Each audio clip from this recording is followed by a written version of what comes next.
What's up, everybody? It's Pat Voss. This is JCT Official, Just Chill Truth all the time. My truth, guys.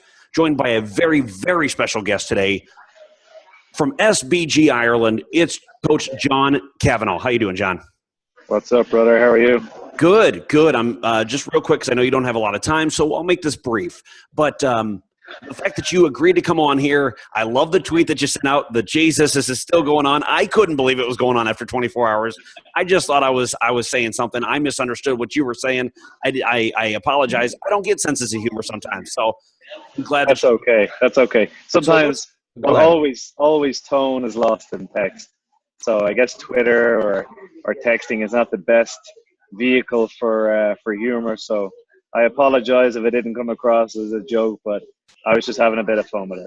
No, and I'm glad you had fun with it, and I'm glad you had agreed to be on here for these few minutes here. So the first question, I listened to the MMA Hour with Ariel Helwani, and he did ask you, but I want to come at it a different way. There was a special guest question. One of my fans of the show, Natalia, asked, with Conor having a child now, with Conor having a son, does that make him more focused and more? I know he says it makes him more focused, but if you see him in the ring training for this McGregor-Mayweather fight, the fight on Saturday, does it make him more focused, or does it kind of take away a little bit? And is that something that might make him a little mentally soft for that fight? Because I'm a McGregor fan. Yeah, it was definitely something in my mind when I learned that he was going to have a child. And I think every trainer wonders how that will affect their fighter. And I have seen affect some fighters in that they want to get out of sport because, they're a bit more worried or they just think they should be doing something else. But then there is some fighters, and it seems to flick a switch in them that makes them even more protective because they realize they're fighting not just for themselves or for glory or for, belts or something like that, that they're fighting for the future of their family. That's where fighting came from. Fighting came from, if you go back a few thousand years, it was usually the man of the house fighting so that to protect his family, physically protect his family, and make sure that they could eat that day. So I think it has flicked a kind of primal switch in Conor that he is even more determined to get this win and more determined to train hard and be in the best shape he can be for this fight because of that. And I'm going to call you out on something here. It's something that I've seen as I call this fight to be quicker than what you said on the MMA Hour. You said 6 rounds. If Floyd Mayweather does what everybody's expecting Floyd to do, is run, and defend. But even with that, I'm calling a knockout by Conor in the 3rd round at the latest, because I've seen Conor in the ring. You guys do a great job. You and Coach Owen Roddy? Correct. Yeah. You guys do a great job at really keeping him laser focused on everything and adapting as he goes through. And I love that he is a huge fan of Bruce Lee, myself included, and that he does that. The water, when it goes in the cup, it becomes the cup. And I see that happening, even though Brennan Schaub had to go on to ESPN recently and had to basically dismantle that panel around him verbally, because they were saying it was going to be a complete joke. And that's, you're talking a week before the fight, people are still calling it a joke. Yet if you look at the odds, what does that really tell you? Does Vegas think it's a joke? No, because Conor started at a plus 1,100, I believe, and is now down to plus 400. So if anything, this could be a much closer fight, if not the knockout that every MMA fan hopes it is a big knockout. I want to know from your perspective, what is it that you've heard around, and I know you've been trying to be focused on this fight, but what is it that you've heard around when you're just walking around at night or during the day from different fans or different perspectives? Do they still think it's such a joke around Vegas, or do they think that maybe Conor has a shot in this? I guess it depends which camp you're listening to, whether it's the kind of the boxing community or the MMA community. So yeah, I have said in another interview, I do find this a very interesting contest because the two different camps, if you want to call them that, are living in a completely different universes. We both see it going absolutely the opposite way, which makes it, I think that makes it very interesting. I think it was Mike Tyson said before that the best fights are between two fighters where both truly believe they'll win and win clearly, because I think in a lot of fights, one is going in slightly less confident than the other. Yes. Even if only an almost imperceptible percent, but just slightly less than the other. So one's at 51 and the other's at 49. This is a fight where both are at 100. There is not a slight.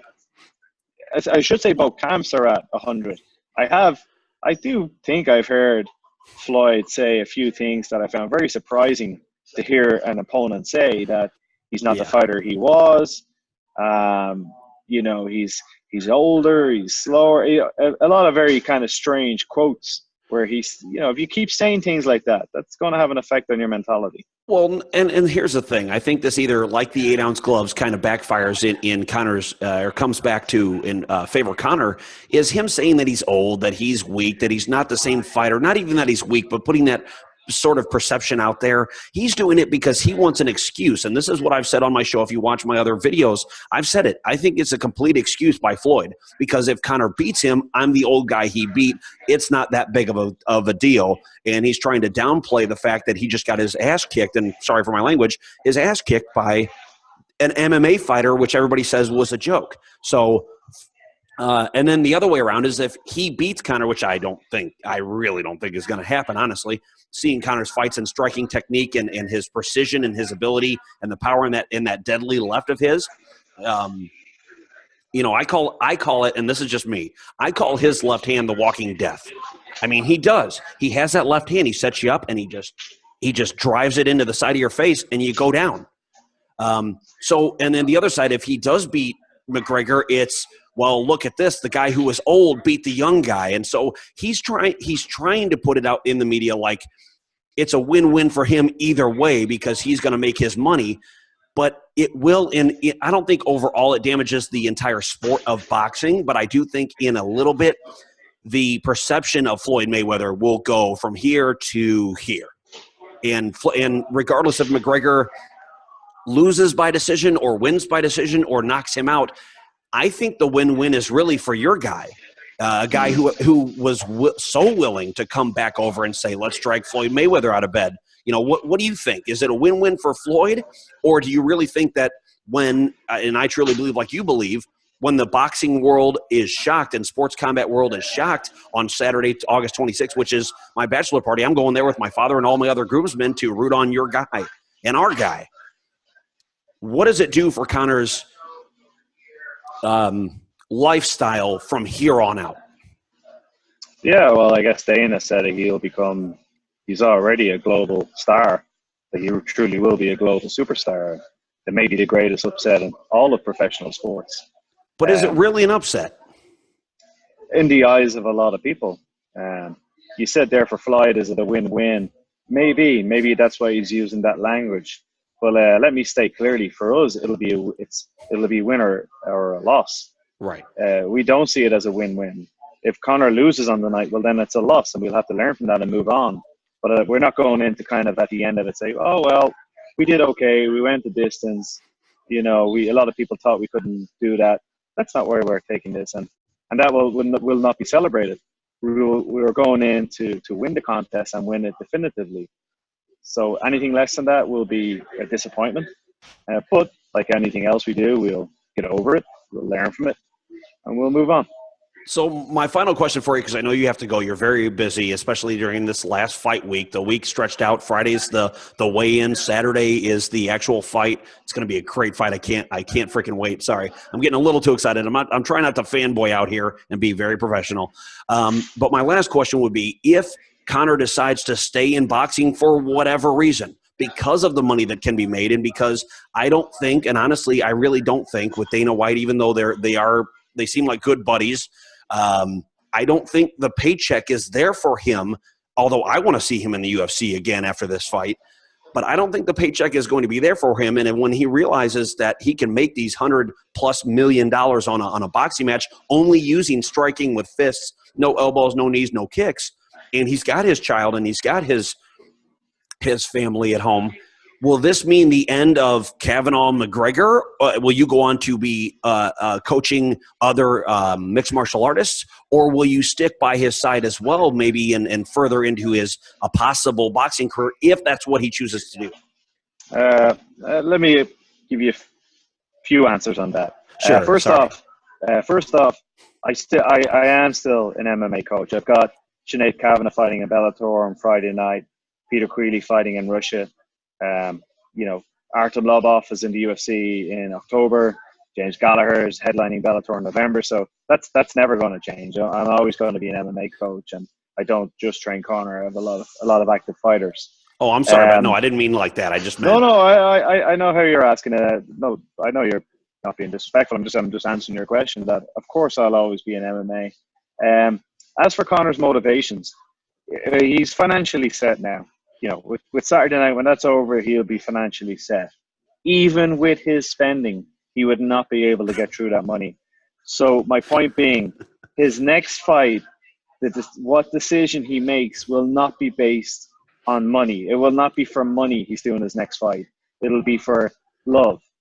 And if you go on my Instagram, you see, and I posted a picture where him and Artem are kind of playing around, and Conor actually took him down and finished him with an armbar. Now, the thing I like about that photo, first of all, as his jiu-jitsu coach, I really like the armbar. It was done very correct. But above that, look at the smile on Conor's face. That is the smile of somebody doing something they love. And Conor has set himself up now, financially speaking, moving forward, in a position that we'd all love to be in, and that is he only has to do things he really enjoys. Will that be another boxing fight? I honestly don't know. He might walk out after Saturday night and say, you know what, that was a huge amount of fun, but I've yet to see him smile doing any type of rounds on the pads or any type of boxing sequence that I see him smile when he hits a beautiful armbar like that. So I truly believe it's in his soul, if I can use that word, right. Mixed martial arts fighting. And like I said, I don't believe his next decision to compete or not to compete or to box or to do MMA will be influenced by finance, because he's ticked that box. He could do movies now, and that's a hell of a lot easier way of making money than me shouting at him and getting him out of bed and making him do all this horrible cardio training. That'd be a hell of a lot easier way to make money. So it's not for money anymore. It's for passion. It's for love. It's for excitement. And I don't see that in any other avenue other than the octagon. Okay, so last question, and we're out for the interview today.